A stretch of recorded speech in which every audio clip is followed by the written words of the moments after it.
আপনারা কি করেন? আমরা সোনা বাহানা দিঘি পাগড় থাইরে গেলে খুঁজে দিই।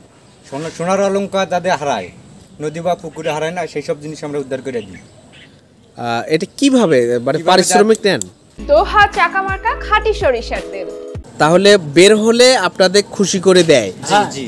আপনারা 1000-এ 200-300 টাকা নেন, আর বের না হলে তখন আপনাদের যে শ্রমটা গেল সেটা কি বৃথা? বৃথা দেখা যাইতেছে আপনাদের, কেউ দেয় কেউ দেয় না। হ্যাঁ, কেউ দেয় কেউ দেয় না। কেউ দেয় কেউ দেয় কেউ দেয় না।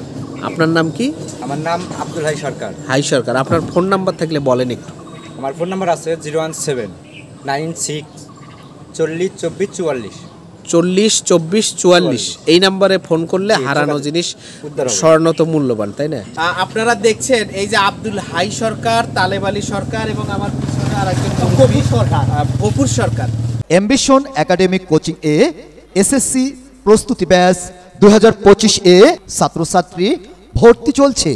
মূলত স্বর্ণ অলংকার, সোনার জিনিস যেমন দামি, সোনার জিনিসের ব্যবহারও কিন্তু সবাই সাবধানতার সহিত করি, কিন্তু তারপরেও স্বর্ণের যে অনেক সময় নাকফুল, কানের দুল, যারা আমাদের ঘরের মা বোনেরা যেটা ব্যবহার করে হাতের আংটি, এটি কিন্তু পুকুরে বা গোসলখানায় বিভিন্ন কারণে বা বাচ্চাদের টিউবওয়েলের পারে এবং পুকুরে বিশেষ করে পানিতে যখন এই স্বর্ণ অলংকার যে দামি স্বর্ণের জিনিস পড়ে যায় তখন কিন্তু আমরা সাধারণত পানিতে পুকুরে পড়ে গেলে খুঁজতে পারি না এবং সেটি কিন্তু বের করাও অসম্ভব একটা ব্যাপার, কিন্তু সেই অসম্ভব কাজটাই কিন্তু সম্ভব করে চলেছে আমাদের গাইবান্ধার পলাশবাড়ি উপজেলার যে হরিণাবাড়ি গ্রাম, সেই হরিণাবাড়ি গ্রামের কিন্তু তালেব সরকার, আব্দুল হাই সরকার। এই মানুষগুলো, এই যে আপনারা দেখছেন যে নখের মতো একটা যন্ত্র এবং এই যে গ্রামগঞ্জে যে পানি, যে অতীতে যে পানি হোসা,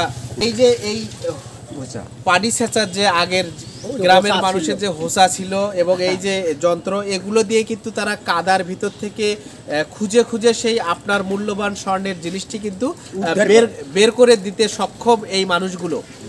এই মানুষটি, তিনি তার মোবাইল নাম্বার দিয়েছেন। আপনার মোবাইল ঠিক আছে?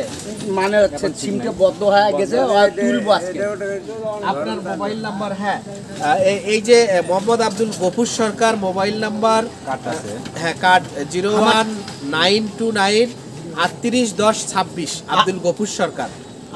এই যে মানুষগুলো তারা কিন্তু বিশেষ করে এই মহিলাদের যে এবং শিশুদের স্বর্ণ অলংকার, দামি স্বর্ণের জিনিস যদি পুকুরে পড়ে যায়, এই মানুষগুলোকে ফোন করলে তারা কিন্তু বিনে পয়সায়, আপনারা আবারও শুনুন, তারা পারিশ্রমিক নেবে না, বিনে পয়সায় খুঁজে দেবে এবং যদি খুঁজে পাওয়া যায় তখন কিন্তু তারা আপনার মন খুশি করে, যদি স্বর্ণের জিনিস হয় 5000 বা 10,000 টাকার, এই মানুষগুলো কিন্তু 2-3 হাজার টাকা দিলেই তারা সন্তুষ্ট হবে। এতে করে আপনাদের সেই স্বর্ণের জিনিসটিও একদম কাদা মাটিতে পড়ে থাকে, সেটি আপনার বেহাত হবে না। পাশাপাশি এই মানুষগুলোও কিন্তু সেই কাজটি করেই কিন্তু জীবিকা নির্বাহ করে। এর বাইরে আপনারা কি করেন? এর বাইরেও আমরা সাপ ধরি। সাপও ধরে? সাপ ধরেন। আপনি কি কাজ করেন? ওই এনারা এটাই করে না, আপনি কৃষি কাজ করেন? কিছু কাজ করি, এটাও করি। Shahjahan Siraj, voice of Gaibandha.